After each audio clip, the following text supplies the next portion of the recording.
Welcome to Cloud-Based Bedtime Stories with Aaron Wanjala.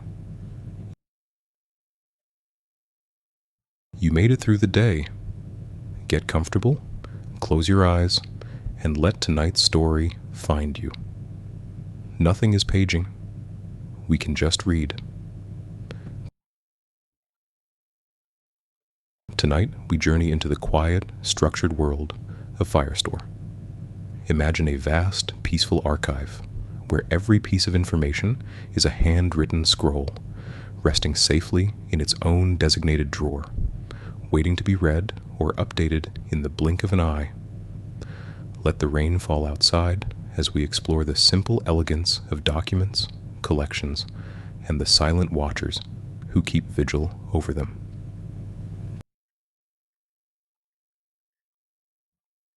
Chapter 1. The Quiet Archive. Deep in a valley where the winds are always soft and the night is always still, there stands a library. It is not made of towering, imposing stone, nor does it have heavy iron gates. Instead, it is built of warm timber and smooth plaster, smelling of cedarwood, beeswax, and dried lavender.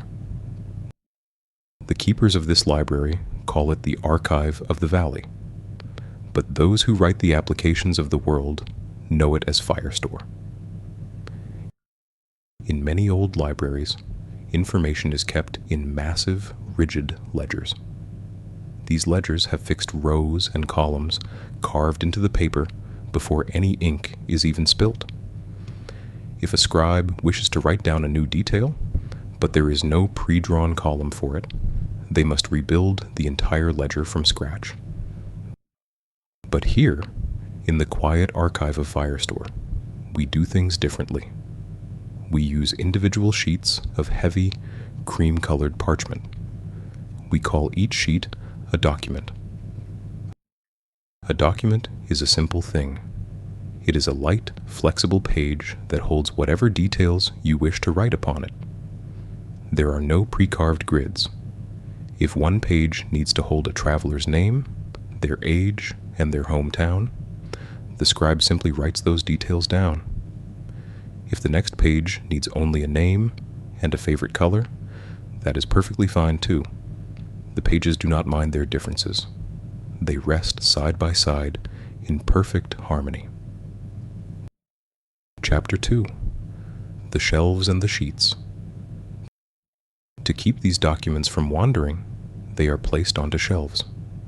In our archive, we call these shelves collections.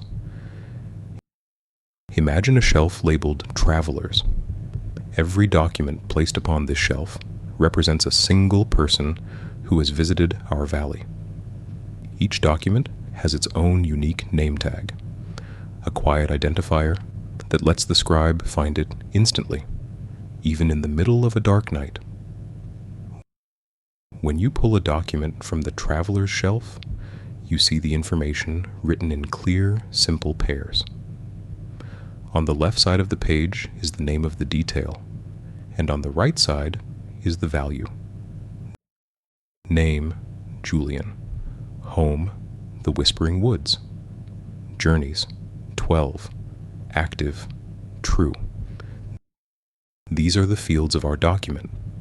Some fields are simple words, some are numbers, and some are simple decisions of truth, like whether the traveler is currently active or asleep. Because Firestore is a NoSQL archive, the document is incredibly gentle with its structure. It does not demand that every sheet on the traveler's shelf look identical. If Julian's sheet has a list of his favorite tea blends, but the next sheet for a traveler named Clara does not, the shelf accepts them both without question. Each document can hold up to 1 megabyte of written ink. That may sound small, but in the language of the scribes, a single megabyte can hold a vast forest of words, numbers, and quiet truths. Chapter 3. Rooms within rooms. Sometimes, a single sheet of parchment is not enough to hold the depth of a story. A traveler might have many journals, or a list of specific gear they carry on each of their 12 journeys. Rather than cluttering the main page with too many scribbles, the archive allows us to create rooms within rooms, or shelves within sheets. We call these sub-collections. Imagine Julian's document resting on the main shelf. Attached to the bottom of his parchment is a tiny, delicate key. If you turn this key, a drawer opens directly beneath his page. Inside this drawer is a new, smaller shelf, dedicated entirely to Julian's journeys. On this sub-collection shelf, we might find individual documents for each trip he took. One sheet for his journey to the Blue Mountains. One sheet for his walk through the Valley of Ferns. This nesting can go deep, up to 100 levels into the quiet earth of the archive. Yet, no matter how deep you go, the path remains clear and easy to follow. A scribe can walk straight to any document, no matter how nested, simply by reading the path of keys on the drawers. Chapter 4. The Silent Watchers. In traditional libraries, if a scholar wants to know if a scroll has been updated, they must get up from their desk, walk across the cold stone floor, pull the scroll, read it, and walk back. They must do this hour after hour, day after day. But in the Firestore archive, we have the Silent Watchers. A watcher is a person who sits in a comfortable armchair near a specific shelf or document. They do not need to constantly walk back and forth. Instead, they attach a tiny silver thread from the document to a small brass chime resting beside their teacup.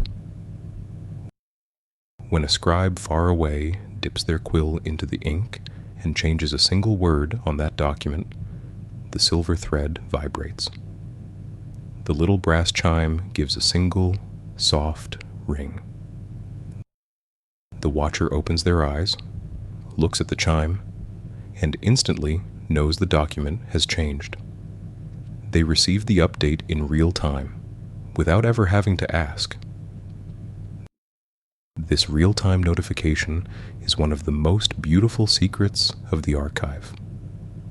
It allows the applications of the world to stay in perfect sync, quietly whispering updates to one another across vast distances, as gently as a breeze passing through the leaves of an olive tree. Chapter 5. The Expanding Walls. As the years pass, more travelers arrive in the valley. More scribes sit down to write, and more documents are slipped onto the shelves. In a physical library, this would eventually cause worry. The shelves would bend under the weight of the paper. The walls would feel crowded. The scribes would have to build extensions, mixing mortar, and carrying heavy stones in the heat of the day. But the archive of Firestore is serverless. Its walls are not made of rigid brick. They are made of a quiet, breathing light. When 1,000 new scrolls arrive at once, the walls simply drift outward, making room for new shelves and new drawers. The scribes do not have to pause their writing. They do not have to manage the space, nor do they need to worry about the foundations of the building.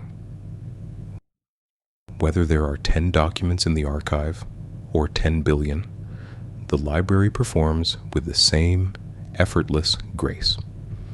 A search for a single document on a shelf with millions of sheets takes no longer than a search on a shelf with only 3.